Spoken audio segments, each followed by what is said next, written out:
On the other side of the world, where the sun shines hotter than here, where the trees are 100 feet tall, there is a country called Happy Land. As you might very well expect, everybody who lives in Happy Land is as happy as the day is long. Wherever you go, you see smiling faces all around. It's such a happy place that even the flowers seem to smile in Happy Land. And, as well as all the people being happy, all the animals in Happy Land are happy too. If you've never seen a mouse smile, or a cat, or a dog, or even a worm, go to Happy Land. This is a story about someone who lived there, who happened to be called Mr. Happy. Mr. Happy was large and round, very happy.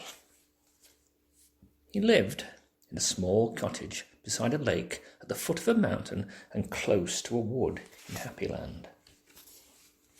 One day, while Mr. Happy was out walking through the tall trees in those woods near his home, he came across something which was rather extraordinary. There, in the trunk of one of the very tall trees, was a door. Not a very large door, but nevertheless a door. Certainly a door. A small, narrow, yellow door. I wonder who lives here, thought Mr. Happy to himself, as he turned the handle of that small, narrow, yellow door. The door wasn't locked, and it swung open quite easily. Just inside the small, narrow, yellow door was a small, narrow, winding staircase leading downwards.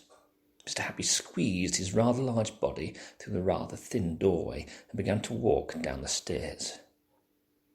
The stairs went round and round and down and down and round and down and down and round, and eventually, after a long time, Mr. Happy reached the bottom of the staircase. He looked around and saw there in front of him another door. Small, narrow door, but this one was red.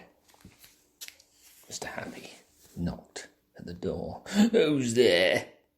said a voice, a sad, squeaky sort of a voice. "Who's there?"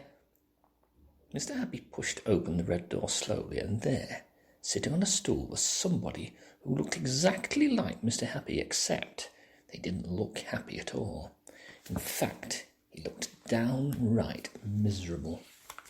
"Hello," said Mr. Happy. "I'm Mr. Happy." "Oh, are you indeed?" sniffed the person who looked like Mr. Happy, but wasn't. "Well, my name is Mr. Miserable, and I'm the most miserable person in the whole world." "Why are you so miserable?" asked Mr. Happy. "Because I am," replied Mr. Miserable. "How would you like to be happy like me?" asked Mr. Happy. "Oh, I'd give anything to be happy," said Mr. Miserable.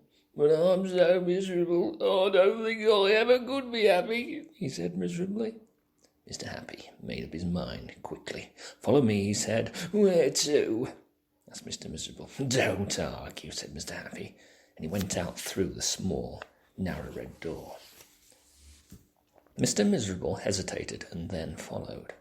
Up and up the winding staircase they went, up and round and round and up and round and round and up until they came out into the wood.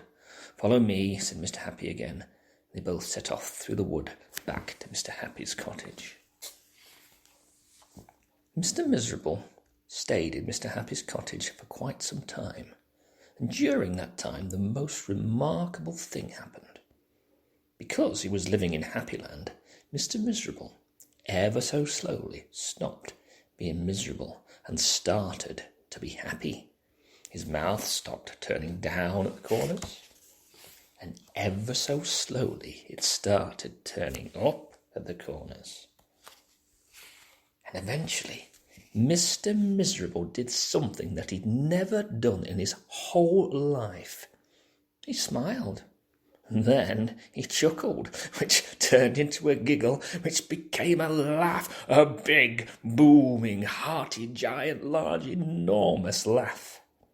And Mr. Happy was so surprised that he started to laugh as well, and they both of them laughed and laughed. They laughed until their sides hurt and their eyes watered.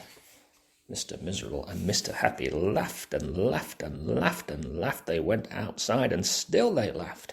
And because they were laughing so much, everyone who saw them started laughing as well. Even the birds in the trees started to laugh at the thought of somebody called Mr. Miserable who just couldn't stop laughing. And that's really the end of the story. Except to say that if you feel as miserable as Mr. Miserable used to, you know exactly what to do, don't you?